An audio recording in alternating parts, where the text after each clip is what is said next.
안녕하세요. 아침TV 하경숙입니다. 오늘 체제감사원장, 이창수 지검장 등 판결이 헌재에서 나왔는데요. 대통령이 어떻게 될 건지 미리 암시, 한마디로 언지를 주었다는 생각이 들었습니다.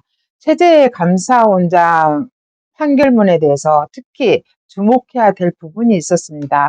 체제감사원장이 왜 탄핵이 됐습니까? 민주당에서 말하기를 체제감사원장의 국회 측 소추 이유는 감사위원회의 운영 방식 문제, 특정 감사 대상에 대한 부당한 개입 여부, 이게 체제감사원장의 탄핵 소추 이유였습니다. 근데 나중에 채용 비리를 감사했네 어쨌네 이런 말이 나왔을 때 헌재에서 권한쟁의가 있었잖아요. 선관위는 독립기관이기 때문에 채용 비리를 감사한 거는 위헌이라고 발표를 했습니다. 이에 감사원이 발끈해가지고 보도자료를 냈습니다. 감사원에서 선관위의 채용 비리 감사를 해보니까 891명이나 되더라. 그래서 이 사람들을 대검에 고발 조치했다. 그걸 보고 민주당에서 탄핵을 추진했다 그겁니다. 그래서 체제감사원장은 탄핵이 됐는데요.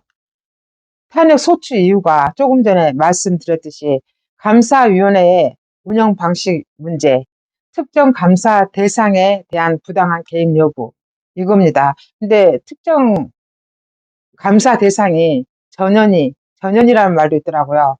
그런데 이게 왜 대통령에 대한 언질이었냐. 지금 대통령 탄핵 소추하고 똑같은데요. 정말 국회 소추위원들은 무식하기 그지없습니다.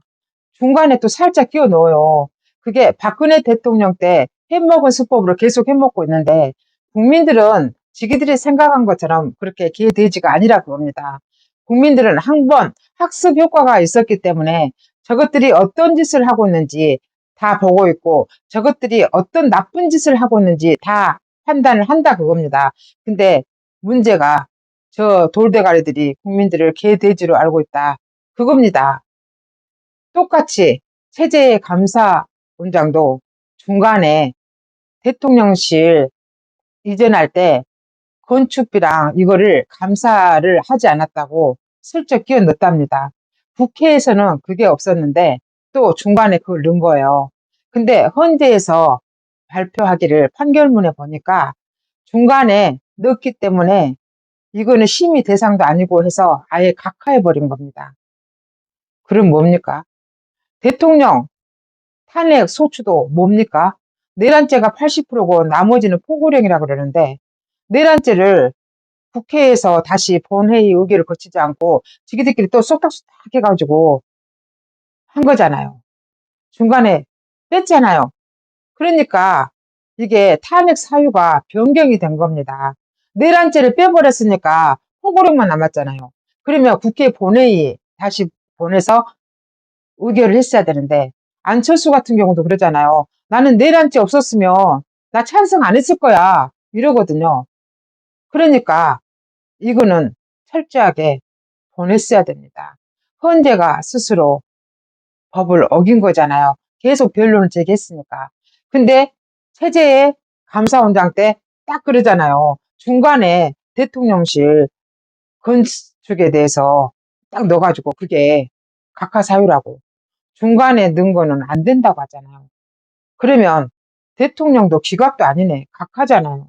이미 체제의 감사원장을 통해서 헌재는 언지를 주었습니다.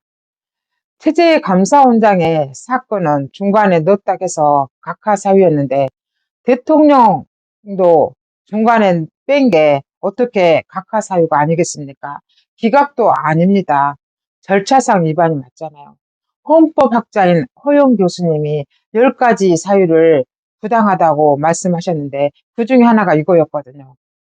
그러니까 헌재는 다음 주까지 끌 필요도 없네. 내일 발표하면 안 되겠냐고. 대통령 각하구만. 지기들이 말했잖아. 대통령 각하라고. 지금까지 진실을 알려드리는 아침TV 하경숙이었습니다.